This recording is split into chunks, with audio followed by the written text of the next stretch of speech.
Some people are upset with the Super Bowl halftime show, but the show was not for your entertainment. Samuel L. Jackson portrayed Uncle Sam. Uncle Sam represents this governmental system and the white race. He's warning Kendrick on how to act to not upset white people and not make them feel uncomfortable. Play your role, sing, dance, and don't fuck shit up. People have been molded in this Western world to follow a certain protocol as to what is socially acceptable. America is about fitting into a certain mold. Whether people understand it or not, everyone in this country at some point has been responsible for feeding the beast. We'll come back to talk about the beast. The stage resembled a game controller, and it also resembles the series Squid Games. So, in Squid Games, it tests people's morality. What lengths will people go to get money they need to survive? In Squid Games 2, the one player asked one of the men overseeing the game, "Why did you force us here? This is evil." The man responded and said, "We didn't force you here. You chose to come. Earth is a school. This life is like a game. You are given everything you need to figure it out." I will come back to talk about the Super Bowl performance, but now let's go back to the beast. So what is the beast? During the inauguration, they show Trump and Biden riding in the presidential vehicle called the Beast. Now, out of all the names, you could have called this vehicle. You chose to call it the Beast.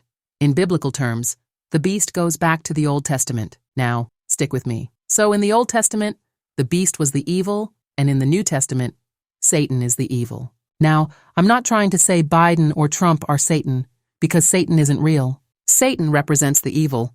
So in the Bible it says one could not buy or sell without the mark of the beast. What would anything evil have to do with buying or selling anything? Then the Bible says, Satan is the god of this world, and I have placed this government here to rule over the people. And on our money, which we use to buy and sell, it says, in God we trust. You cannot buy or sell without your government.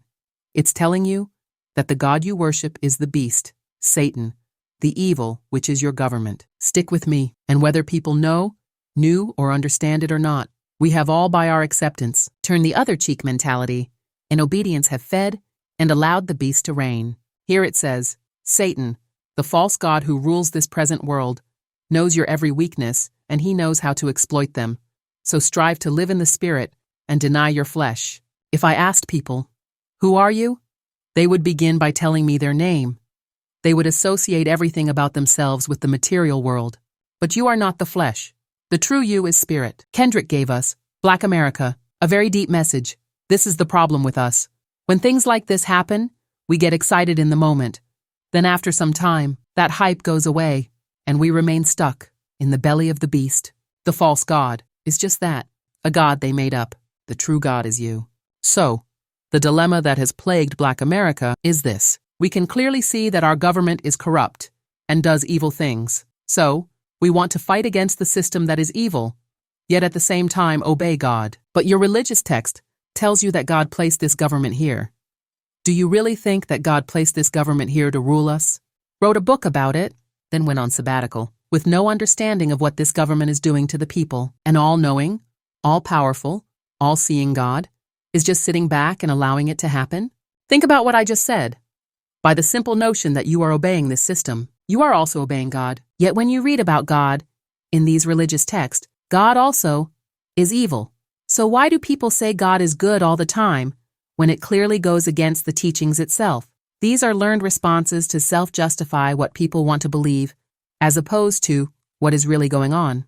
Well, we can look around the world and clearly see evil. The response people give you to that is, well, it's not God, it's Satan. We have to stop just saying things because it sounds good or because people don't know the answer.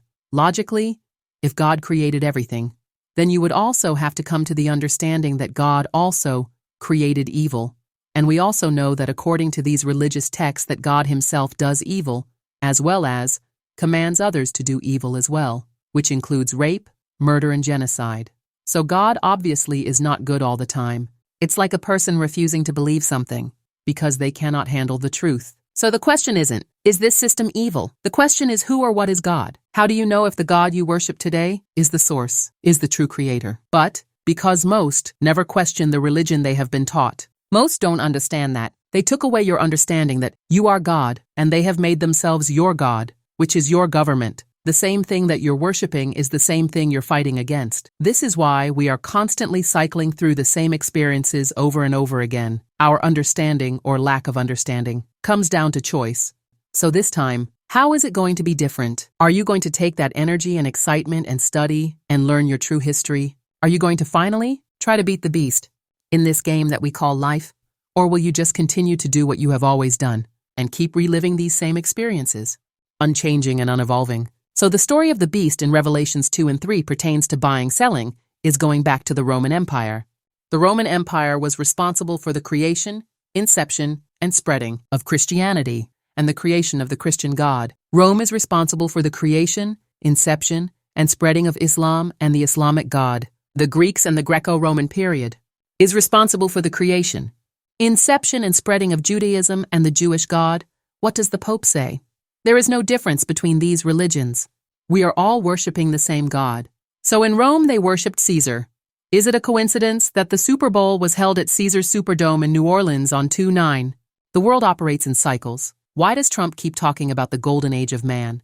This time, or era, or age that we are in, is coming to an end, and humanity has failed the test of time. If you ever watch the series on Netflix, called Three-Body Problem, it questions the existence of God. So, in the series, they discover a virtual reality headset and begin playing the game. It is like they have been transported to different dimensions. There are different levels to the game. Each level is different, but the objective is the same.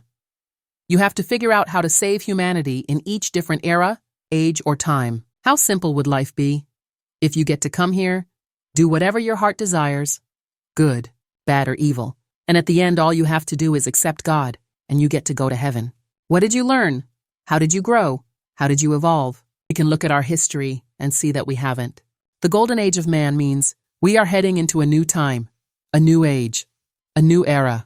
We are heading into a new experience, a new way of living, where humanity will be faced, yet again, with the task to solve life's great mystery. The problem is, most still are not getting the full message, because most only allow themselves to perceive what they believe to be true, within the confines of the system they are given, and the religious stories they have been told. America is a capitalistic corporation created by genocide, rape, and murder, which is still practiced to this day. White Americans glorify this system and still would uphold it, even though they understand the bloodshed and horrific crimes committed to maintain its establishment. Trump was voted for, off of the premise of, "Let's make America great again." That statement in itself just shows people's lack of understanding and ignorance. Because at what point in American history is this greatness that you are referring to? Was it great for everyone, or was it just great for you?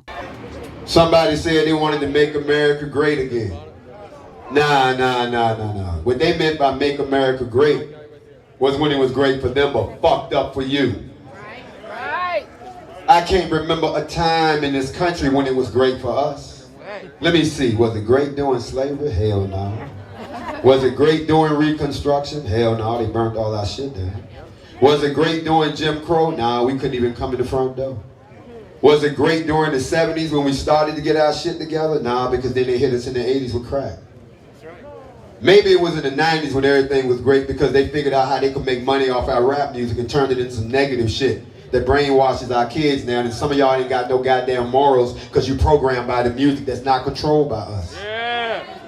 Maybe it happened in 2000 after 9/11 and they snatched all our goddamn liberties and now they tell you when to go to bed, when to wake up, what you can and can't do. Maybe it was then. No, it wasn't then either. Maybe it was shit it never was. It ain't never been great for black people in this country. Stop telling us that goddamn lie. And don't act like it happened so long ago. It was only 156 years ago. That's 2 lifetimes. You can't fix 400 years of fucking people over in 150 years. Here we are even today, saying these people need to get out of our country because they are criminals, taking our jobs and destroying America. Everything is always about materialism. It's never about unity. One of the richest countries in the world, with some of the poorest citizens. Where is the love, the oneness, the unity? The world hasn't changed, because as a whole, we haven't changed. We haven't made the choice to discover the truth. We haven't made the choice to come together and unify and unite. As a whole, we chose the lie. We chose the evil. So going back to the Super Bowl, the absolute slaughter of the Eagles over the Chiefs represents that. This system has to fall. Philadelphia represents the city of brotherly love, liberty, and the pursuit of happiness. President Trump is the first president to attend a Super Bowl game. He is known as the Commander-in-Chief. He represents the Chiefs. The Chiefs represent America. This is why they booed Taylor Swift, because she represents the image of white America and this government system. So in order for liberty and the pursuit of happiness to exist for all, this system must first fall. The Philadelphia Eagles is represented by the eagle. The American eagle truly represents the phoenix. It's the story of the phoenix rising from the ashes, adversity, winning over evil. Kendrick gave us melanated people a message in his song, "They're Not Like Us," and there is loyalty and royalty inside my DNA. So, what do you think he means by that? People are trained to walk a straight line, and the majority of people do just that, and never look up, never question, and never step out of line. If someone asked me who God is, I would tell them, I am God. If you're offended, it's because you don't understand what God is. Your version of God is what you have been told, based on the stories you have been given. All these religions we have today were created to give us stories, but the stories were never meant to be taken literally. The stories are a lie. No ancient African civilization worshipped Jesus, the Lord, Allah, Yeshua. These personifications were created for this time, era, or age to teach us a lesson. Hidden within the stories, it gives you the truth. The lie with these religions is that it forces you to believe that everything is outside of you. But the truth is, everything is within you, meaning God, heaven, good, evil. It's all you. You would only know that if you looked up, questioned things, and stepped out of line. I always say the world gives us two things. It gives us the truth, and it gives us the lie. Everything we have been told is a lie. Question everything. Question whether the sky is blue. Question whether we are on a round planet spinning in space. That's why Kendrick says, turn the TV off, because you are being programmed. When you're watching TV and the public service announcement comes on saying, this is only just a test, either you tap into your true spiritual divine self or you fall victim to the trap of the material world.